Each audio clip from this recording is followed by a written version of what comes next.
Good evening, and we are diving straight into a story that has sent shockwaves across the Nigerian political landscape today. The Inspector General of Police has reportedly ordered what is being described as a quiet demobilization of President Bola Ahmed Tinubu's presidential escort unit, with officers being redeployed to various state commands across the country. This development has raised serious questions about security arrangements at the highest level of government and what it means for the president's protection detail moving forward. Now, let me break down what we know so far, because this story is absolutely massive and the implications are far-reaching. The Presidential Escort Unit, for those who may not be familiar, is an elite security formation specifically dedicated to protecting the president during movements and official engagements. These are highly trained officers who form part of the inner security ring around the number one citizen, and their sudden redeployment is not something that happens without significant reasons behind it. According to reports emerging today, the IGP has given directives for this unit to be quietly dismantled, with personnel being sent back to different state police commands where they will resume regular duties. What makes this particularly intriguing is the word quiet that keeps appearing in these reports. When security reshuffles happen at this level, they are usually announced officially, with clear explanations provided to the public. The fact that this is being done quietly suggests there might be more to this story than what is immediately visible on the surface.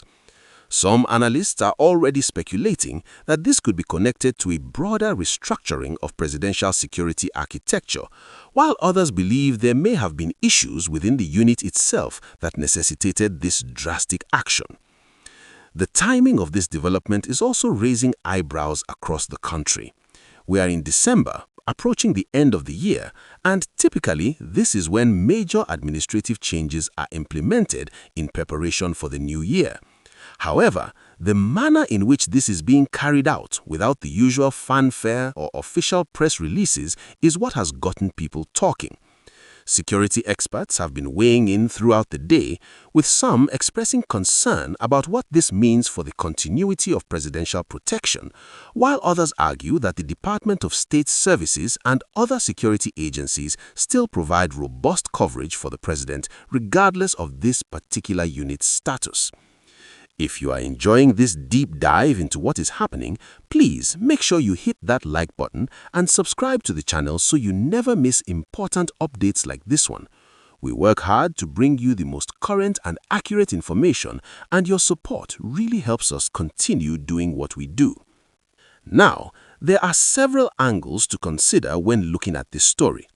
First is the operational angle.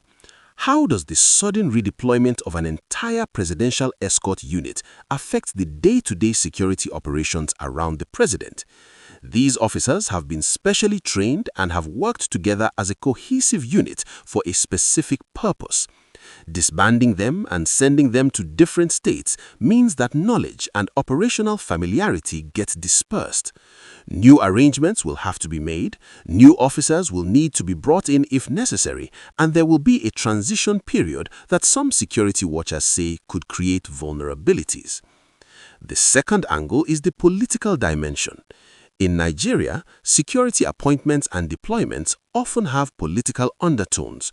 Who gets posted where, which units get strengthened, and which ones get reduced, these decisions can sometimes reflect larger power dynamics at play.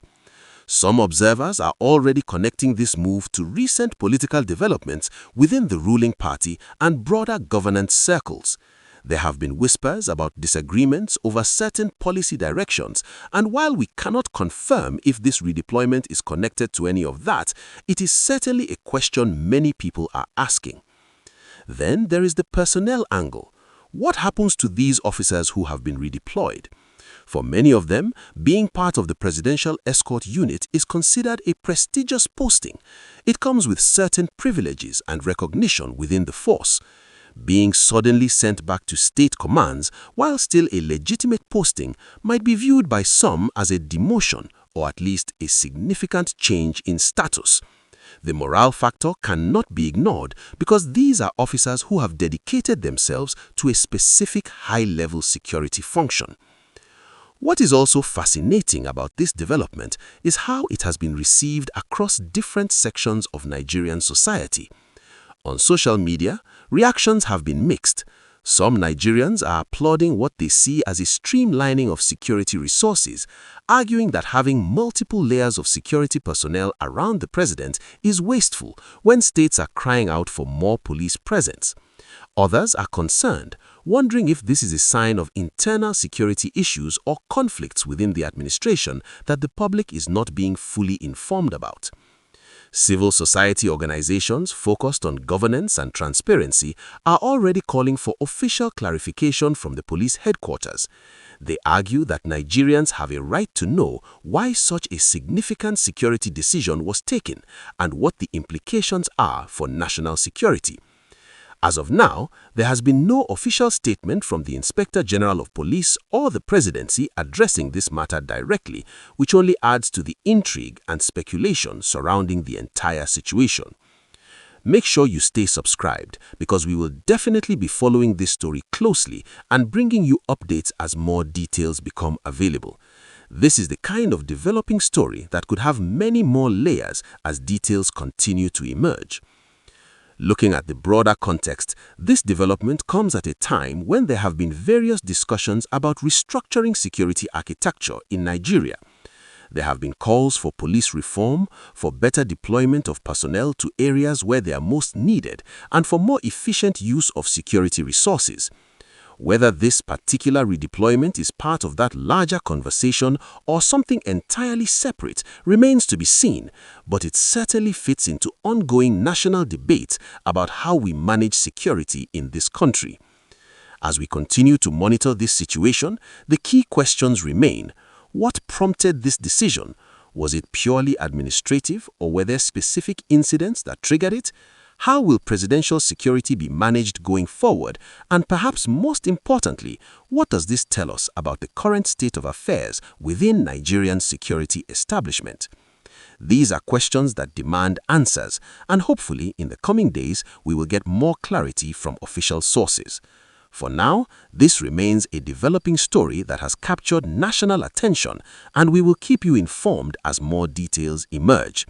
Thank you for watching, and remember to like and subscribe for more updates on this and other important stories shaping our nation.